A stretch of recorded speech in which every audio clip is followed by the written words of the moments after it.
Assalamualaikum warahmatullahi wabarakatuh. Selamat siang, salam sejahtera bagi kita semua. Puji syukur kepada Allah Subhanahu wa taala kita dapat berkumpul di tempat ini.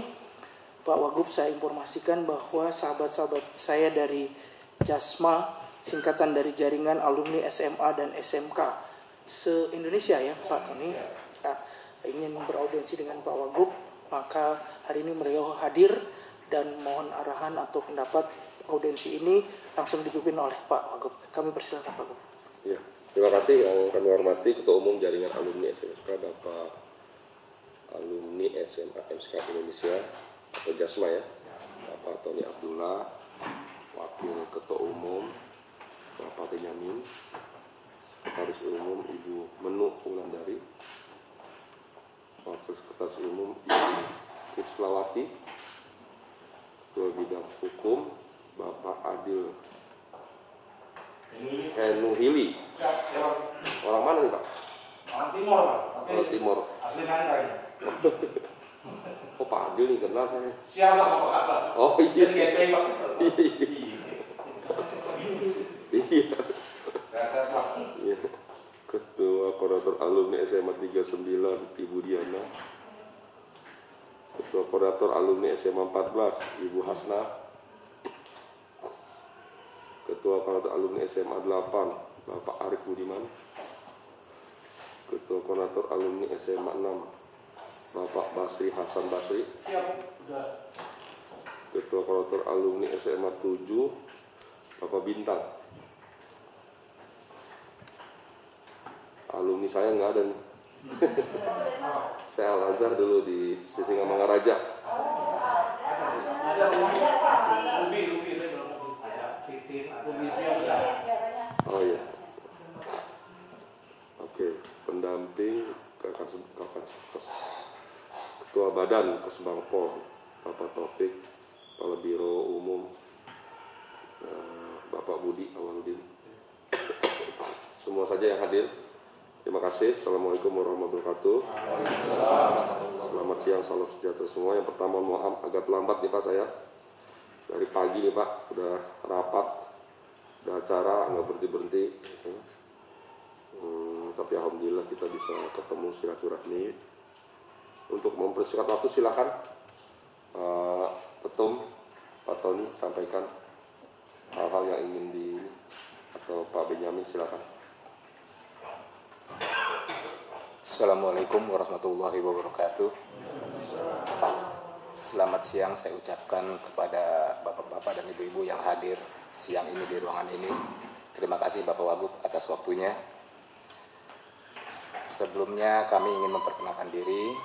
Kami ini kumpulan dari beberapa alumni SMA yang kami beri nama JASMA Indonesia, dan kebetulan di sini ada beberapa perwakilannya. Tadinya sih pingin banyak yang ikut hadir gitu perwakilan dari SMA, tapi karena situasi tidak memungkinkan. Bapak Wakil Gubernur yang kami hormati, JASMA ini berdiri tahun 2018 bulan Desember. Itu dideklarasikan di Sentul. Waktu itu kami berhasil mengumpulkan alumni kurang lebih hampir 3.000 orang dari perwakilan SMA 4.000, malah 4.000. Bahkan ada yang dari luar daerah yang datang, alhamdulillah. Dan pada awal tahun 2019 kami bergabung dengan Seknas di Jalan Cokro Aminoto. Adapun berkumpulnya kami waktu itu karena kami mempunyai pemikiran yang sama dan kami semua ingin turut serta berperan aktif dalam pelaksanaan pemilu yang jujur, adil, dan bermartabat. Alhamdulillah kami bisa berkumpul dan kita turut serta dalam pelaksanaan pesta demokrasi yang cukup meriah kemarin itu. Selesai pesta demokrasi itu, kami tidak bubar begitu saja, tapi alhamdulillah sampai hari ini kami masih intens berhubungan satu dengan yang lain, dan yang sekarang ini ada kurang lebih hampir 250 perwakilan dari SMA yang masih berhubungan dengan baik. Hampir tiap hari kami berhubungan, alhamdulillah masih terjaga tali silaturahmi kami.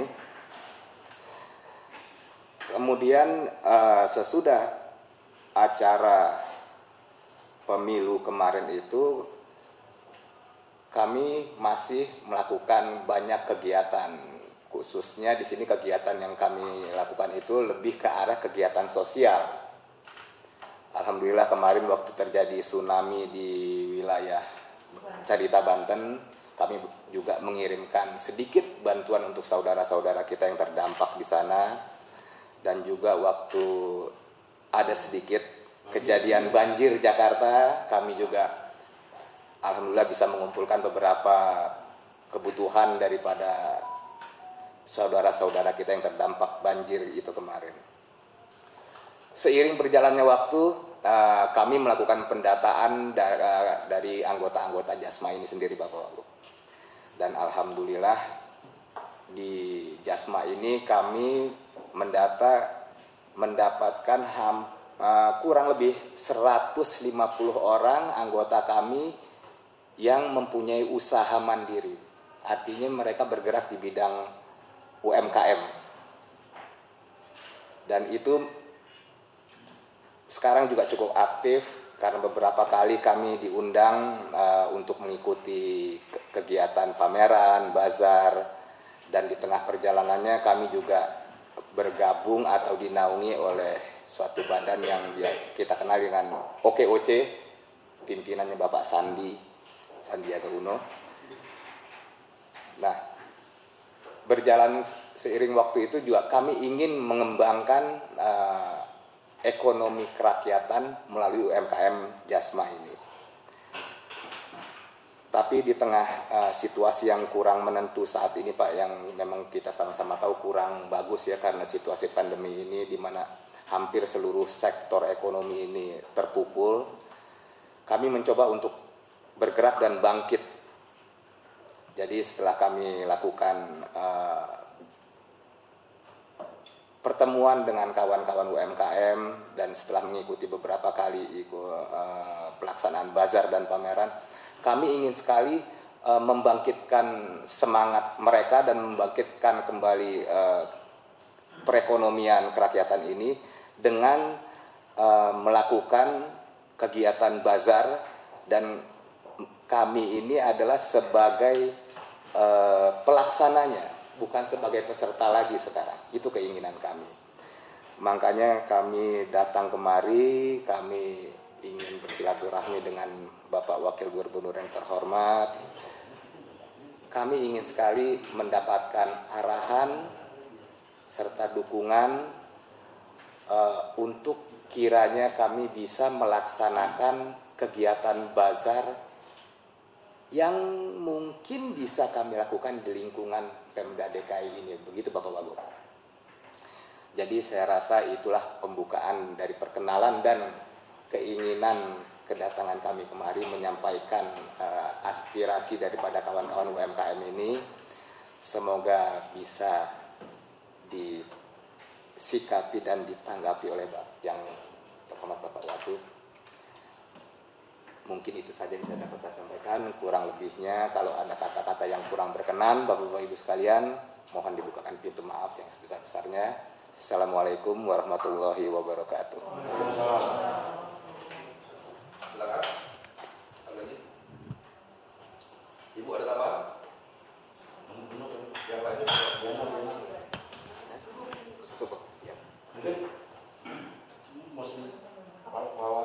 Silakan, ada lagi? Kondisi UKM. UMKM kami sudah berjalan hampir 1 tahun jawabannya.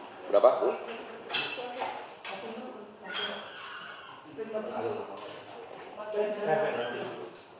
Terus gimana? Assalamualaikum warahmatullahi wabarakatuh. Waalaikumsalam. Saya Menuk Landari. Saya mau bercerita tentang UKM kami. Selama hampir 1 tahun ini kami di bawah naungan OKOC. Kami di sana mendapatkan pelatihan dan juga kami belajar diajak untuk bahasa, salah satunya di JHCC dan juga di Kuningan City. Gitu. Dan juga kita juga sudah kerjasama dengan Kadin. Dan waktu itu sudah kerjasama bareng di Mall Mangga 2 Mall. Udah itu aja ya dari saya. Beberapa paparan memang sudah kita ikuti. Iya, tapi kita sebenarnya mau naik kelas gitu menjadi penyelenggara dasar, bukan lagi menjadi peserta dasar. Tentunya dengan dukungan penuh dari Bapak. Oke. Ada lagi? Cuma saya tambahkan sedikit. Silakan Bapak. Mungkin dari teman-teman dari UKM ini sudah berjalan terus ya sebagai peserta, dan kita juga punya anggotanya sudah 100 lebih UKM ya dari Jasma ini, dari bermacam SMA, alumni SMA, dan yang mana mereka sekarang sudah kegiatan sudah sering dilaksanakan, tapi untuk menjadi penyelenggaranya kita mau mencoba itu Pak Wagub, mau lebih ekstensinya, mungkin mohon dukungan dari Pak Wagub gitu ya. Terima kasih. Oke, terima kasih. Cukup? Ada lagi? Terima kasih Bapak Ibu semua. Yang pertama tentu saya menyambut baik ya kehadiran Jasma ya. Dia seperti alumni berarti ya. Alumni. Berarti kalau udah alumni SMA SMK tuh itu rata Republik tuh. Hampir semuanya warga suaminya kena sama alumni. Kita bisa mungkin hampir 4.000 orang yang karena merasa alumni semua. Iya, semuanya merasa alumni, hampir nggak ada yang nggak alumni. Udah SMA, SMK lagi. Baiklah, saya kira ini satu organisasi dengan potensi anggota yang luar biasa. Ya. Karena masuk semua nih. Yang ngalahin alumni ini cuma alumni SMP aja. Dari segi jumlah belum ada ya. Nah, jadi saya kira tentu potensi ini harus kita jaga, harus kita pastikan bisa eksis ya. Memang ini tidak mudah ya. Jumlahnya banyak itu di satu sisi luar biasa, tapi di sisi juga tantangannya tidak mudah mengumpulkan, mensinergikan. Saya pengalaman juga ketua OSIS dulu di SMA Al-Azhar, saya ketua alumni juga di SMA Al-Azhar. Sekarang diminta jadi ketua umum di alumni kampus dan lain-lain. Ketua alumni juga di tempat lain. Jadi memang alumni-alumni ini, saya sering menyampaikan kalau organisasi alumni itu sebetulnya yang substansi itu yang pertama adalah membangun silaturahmi. Itu yang jadi utama. Nah, kalau kita kembali ke agama ya silaturahmi itu ya 3. Panjang umur, sehat, murah rezeki. Kadang-kadang kita bingung kok kumpul-kumpul jadi murah rezeki gitu. Ternyata korelasinya sangat jelas. Benang merahnya itu jelas. Orang silaturahmi itu jadi murah rezeki itu jelas. Jadi sabda nabinya itu benar gitu loh. Orang kumpul-kumpul itu jadi murah rezeki. Terus kok kumpul-kumpul jadi panjang umur gitu. Ternyata juga jelas korelasinya. Orang kumpul-kumpul tuh ya berinteraksi, jadi dapat pengetahuan, pemahaman, seneng, bahagia, ya panjang umur. Nah, jadi juga kalau kumpul-kumpul kok jadi sehat gitu. Saya kira itu beberapa poin. Yang pertama soal alumni, kita harus memastikan membangun silaturahmi. Sebenarnya kalau udah silaturahminya terjalin, nanti yang lainnya dengan sendirinya. Nah, untuk membangun silaturahmi itu kunci pertama itu ya pendataan. Nah, ini yang tidak mudah. Tapi harusnya di era teknologi seperti sekarang ini, di era IT ini sudah sangat mudah. Tinggal bikin aplikasi, semua kita minta untuk mendaftar. Gitu. Nah, tinggal kan orang ngapain daftar di sini? Pertanyaan ini kan harus dijawab. Kok kita disuruh daftar nih di jaringan alumni SMA SMK? Apa benefitnya? Jadi kita waktu membuka aplikasi, membuat poster, menawarkan orang daftar itu juga harus punya nilai tambah. Gitu. Jadi kalau tiba-tiba saya terima poster gitu, bagi saudara-saudara yang merasa alumni SMA daftar dan bergabung dalam jaringan ini, gitu, harus ada nilai poin. Nilai positifnya apa? Positifnya itu harus disadarkan bahwa kita bisa silaturahmi, kita bisa tukar informasi, kita bisa menjual produk, gitu. Mungkin kita bisa mendapat pekerjaan dan lain-lain atau benefit lainnya, itu harus dipikirkan. Jadi anggotanya udah pernah didata? Berapa total yang sudah terdata? 3.600 sekian. Nah, 3.600 sekian. Nah, itu ya. Ini Jakarta aja seluruh Indonesia. Nah, kan kalau seluruh Indonesia perlu dibikin kan cabang-cabang semua kan. Nah, jadi kalau bisa dibikin aplikasi itu cepet tuh. Jadi, Kebetulan beberapa kerjasama Pak dengan robot biru Indonesia. Itu kita punya aplikasi seperti Blibli, Tokopedia gitu. iya. Startup baru.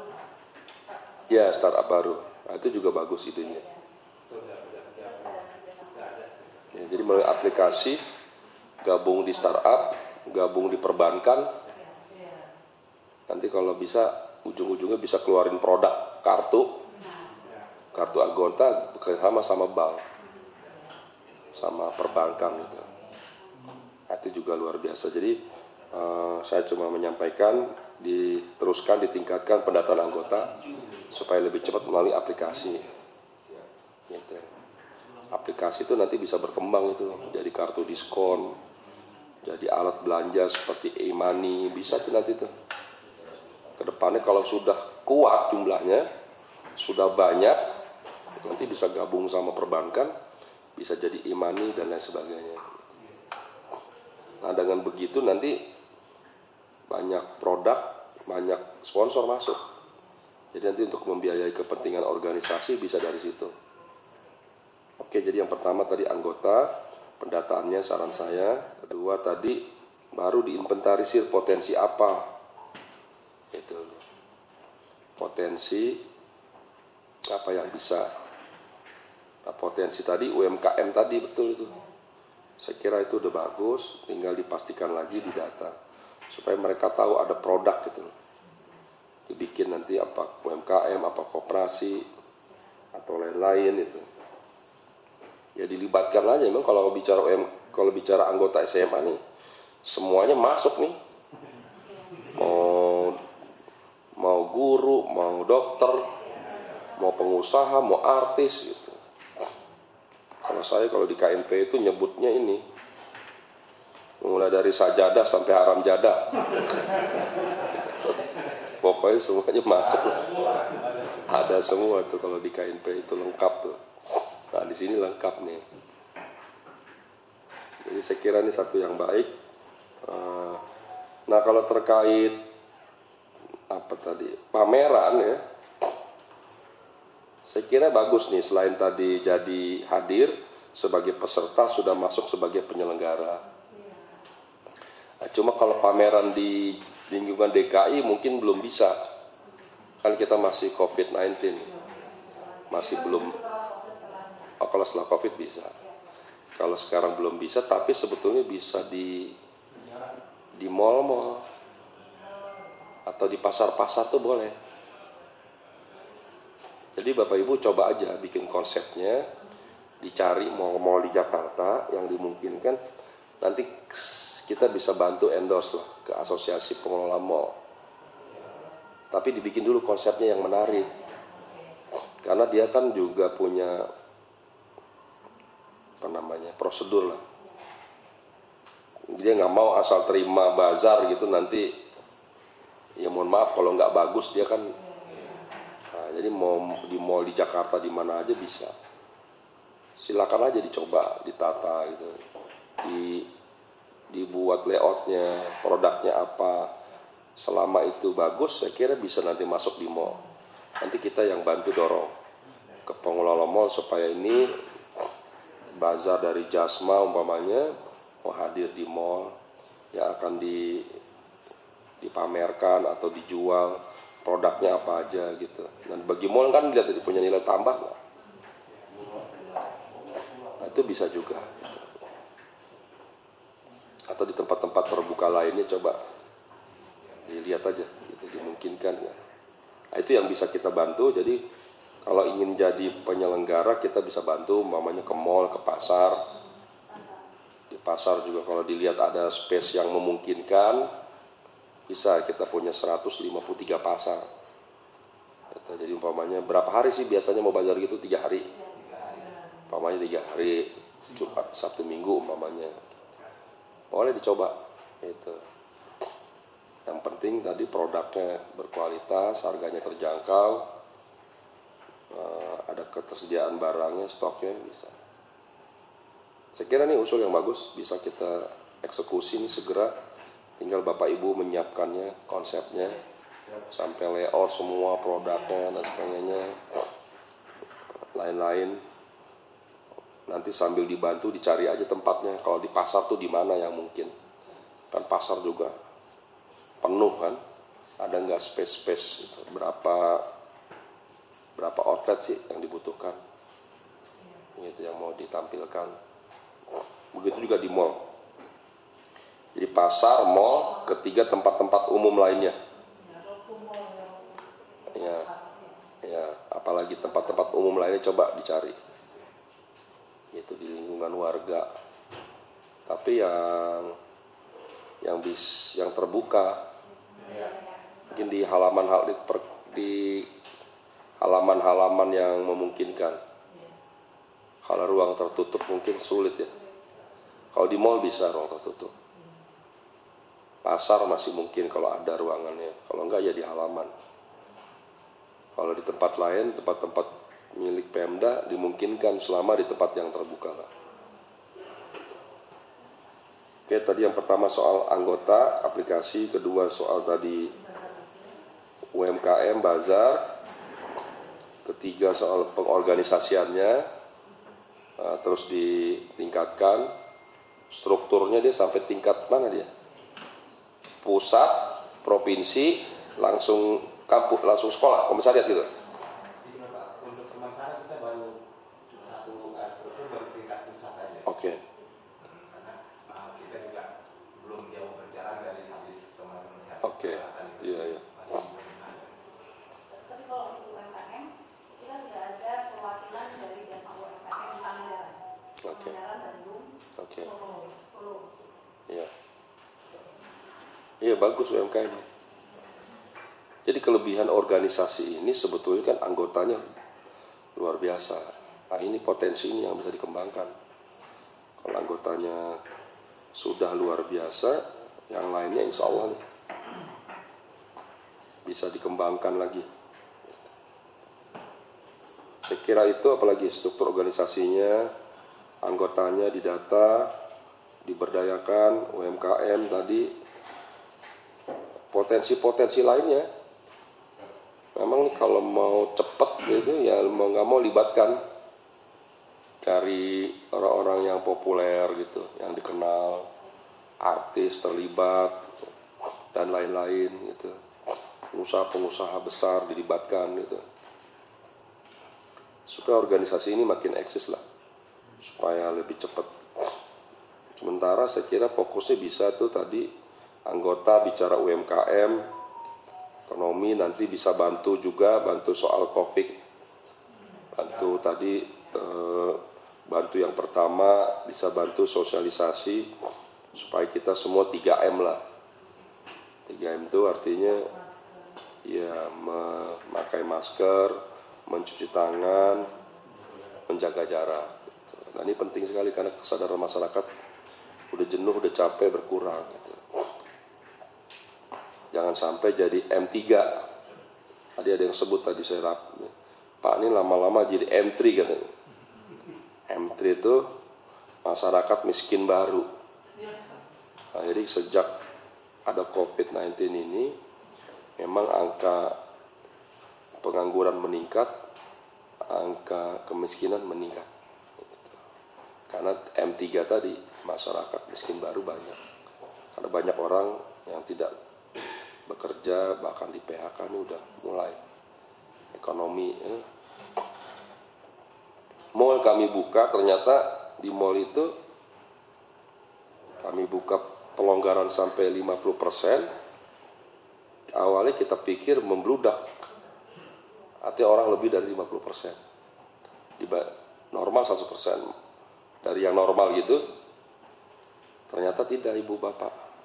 Ternyata cuma 17, 20, 25, paling tinggi 30%. Jadi setelah kami buka 50% saja, ternyata pengunjungnya juga cuma paling tinggi 30%. Itu pun di hari Sabtu Minggu. Tidak semua, gitu, kurang. Apa artinya? Ini ada beberapa dua hal. Pertama, ada kesadaran yang tinggi akan kekhawatiran, ketakutan virus corona. Karena pengelola, pemilik toko, dan pengunjung itu masyarakatnya kelas menengah atas. Kelas menengah atas itu lebih sadar deh, lebih peduli, lebih hati-hati. Yang kasihan nih yang kelas bawah. Masyarakat kita kelas bawah ini ya kesadarannya berkurang.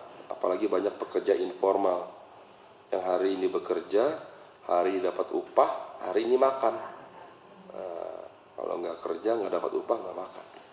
Ini banyak jumlahnya. Nah, jadi maksud saya sekali. Nah, yang kedua, masalahnya itu daya beli menurun. Di mall itu sekarang kalau kita lihat, orang ke mall itu hampir nggak ada lagi tuh yang beli jam, beli sepatu, beli tas, mau beli baju atau apalah di luar kebutuhan yang mendasar. Orang ke mall itu ya makan aja. Jadi orang ke mall itu cuma ketemu temen, beli makanan aja. Gitu. Itu pun juga ternyata tidak seperti sebelumnya. Kalau dulu bisa berjam-jam, sekarang cepet ya. Nggak lama ketemu temen, nggak lama pulang. Makan juga sekarang udah mulai milih-milih. Makan cari yang lebih murah, lebih ini gitu. Nah, maksud saya jadi ternyata masyarakat itu bicara ekonomi dia lebih selektif sekarang. Daya beli menurun. Saya ingin sampaikan bahwa ekonomi ini ke depan bermasalah. Sekarang itu udah minus. Nanti minusnya udah minus 2,5, bentar lagi minus 5. Diperkirakan nanti sampai minus 6 sampai minus 7. Tadi Presiden menyampaikannya dalam waktu berapa lama ini bisa sampai 7,6 minusnya. Nah, jadi ini berat ekonomi kita. Nah, kalau untuk itu perlu kerjasama kita semua untuk bisa memastikan bahwa ekonomi bisa tumbuh dan bergerak. Terutama ya UMKM tadi, pasar dan masyarakat kecil ya. Kalau ekonomi kelas atas tuh masih bisa bertahan lah. Jadi kalau yang menengah ke atas itu sebutannya mantap deh, makan tabungan. Nah, tapi kalau kelas bawah itu dia M3 dia, masyarakat miskin mendadak. Jadi ini harus kita cegah, kita antisipasi, harus kita bantu gitu, supaya kehadiran kita semua ini dalam Jasma Bapak Ibu sangat penting. Harapan kita semua supaya terus diperbanyak jumlah anggotanya dalam grup-grup seluruh Indonesia, membantu mensosialisasikan tadi 3M tadi gitu supaya tidak jadi M3 gitu. Kemudian bantu ekonomi tadi, UMKM, OKOC dan lain sebagainya, pembinaan, dan juga ya hadirlah dalam berbagai kegiatan peduli tadi, bansos bagus sekali. Saya kira itu. Ada lagi Bapak Ibu yang ingin sampaikan? Cukup ya? Oke, kita terima kasih atas waktunya, kami tunggu. Nanti Pak Topan dibantu, Pak Budi semuanya. Bikin kegiatan aja. Kalau mau bikin kegiatan, nanti bisa kita bantu. Pokoknya mau bikin kegiatan, bikin bansos gitu. Iya nanti bantu.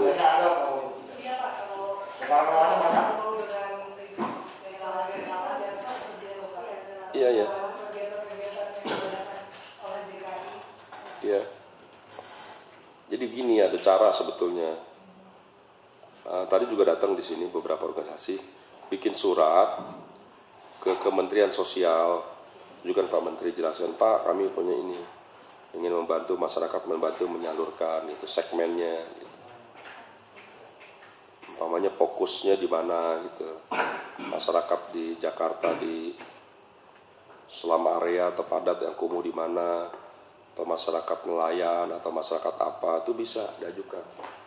Minta aja, bertahap aja minta, umpamanya Pak minta bantuan umpamanya berapa, 1.000 dulu gitu, atau 2.000 paket dari Kementerian Sosial itu ada. Nanti kalau ke kita juga boleh ajukan aja ke Pak Gubernur atau ke saya gitu, nanti kita bantu juga. Nanti bapak-bapak cari tempatnya di mana, diacarakan itu udah. Itu juga bisa kegiatan membantu sesama. Oke gitu. Terima kasih ya, mohon maaf kekurangannya ada. Assalamualaikum warahmatullahi wabarakatuh.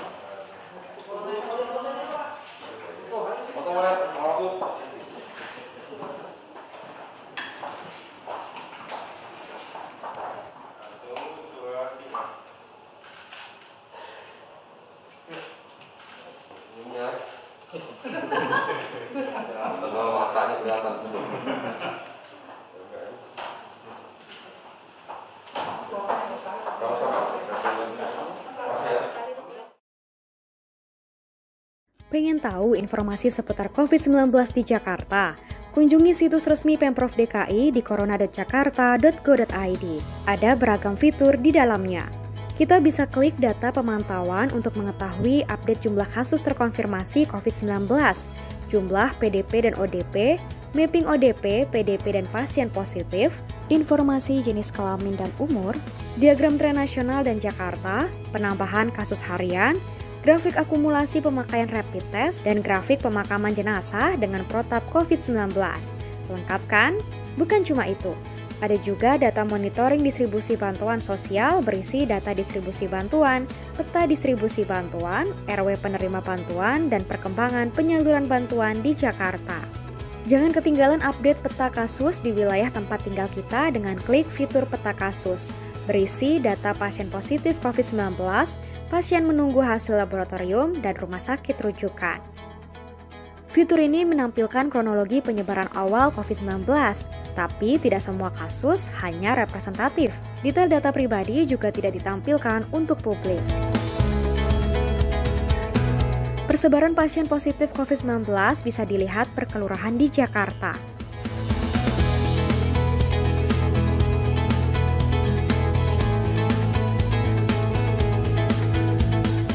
Ada fitur konten publikasi yang bisa untuk tahu informasi seputar COVID-19, berupa infografik dan siaran pers yang bisa diunduh publik. Masih bingung seputar COVID-19? Temukan jawabannya di fitur FAQ.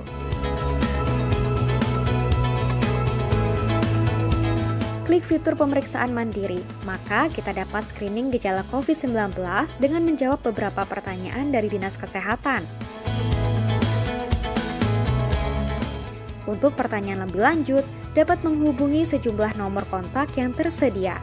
Mudah kan? Cari informasi dari sumber yang valid, bukan yang julid.